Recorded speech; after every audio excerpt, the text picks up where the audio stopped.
मराठा आरक्षण पण सरकार देणार आहे। मराठा आरक्षण देण्याची भूमिका मी कालही आपल्याशी बोललोय। सरकारची भूमिका कालही तीच होती, आजही स्पष्ट भूमिका आहे।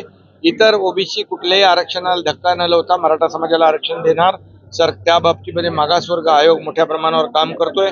1,40,000 लोक 3 शिफ्ट मध्ये काम करतायत। सर्वेचं काम जोरात सुरू आहे। कुणबी नोंदी ज्या सापडत आहेत त्याचे प्रमाणपत्र देण्याचं काम तिकडे सुरू आहे। योजना ज्या आहेत योजना देण्याचं काम सुरू आहे। आणि मनोज जरांगे पाटील यांनाही मी आवाहन विनंती केलेली आहे की सरकार पूर्ण सकारात्मक आहे।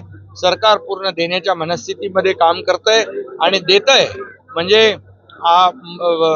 कुठलेही आश्वासन सरकार न देता डायरेक्ट थेट जे काही देणं आहे, ज्या सुविधा मराठा समाजाला ओबीसी प्रमाणे ज्या आहेत त्या देण्याचं काम केलेलं आहे तेही करते। आणि त्यांच्याशी ज्या आता सातत्याने ज्या चर्चा होत आहेत त्या चर्चा सकारात्मक होत आहेत आणि त्यामुळे हे सरकार पूर्णपणे सकारात्मक आहे। मराठा समाजाला सोयी सुविधा देण्याबाबतीमध्ये सरकार हात आकडता घेणार नाही। मराठा समाजाला टिकणारं, कायद्याच्या चौकटीत बसणारं आरक्षण देण्यावर सरकार ठाम आहे। इतर कुठल्याही समाजावर अन्याय न करता हा निर्णय सरकार घेणार। कुणबी ज्या नोंदी आहेत, जुन्या नोंदी सापडत आहेत तेही काम मोठ्या प्रमाणावर जस्टिस शिंदे समिती काम करते आहे।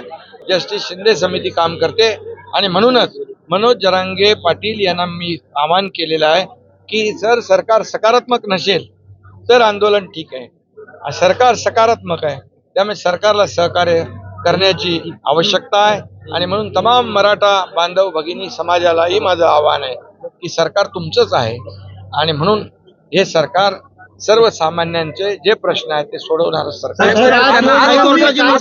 कॉन्फरन्सिंगद्वारा त्यांच्याशी संवाद साधणार होता, काय बोलणं झालंय का? नाही, अद्याप काही चर्चा नाहीये। लोक जे आहे अधिकारी, आमचे डिव्हिजनल कमिशनर, इतर जे अधिकारी आहेत त्यांच्या संपर्कामध्ये आहेत।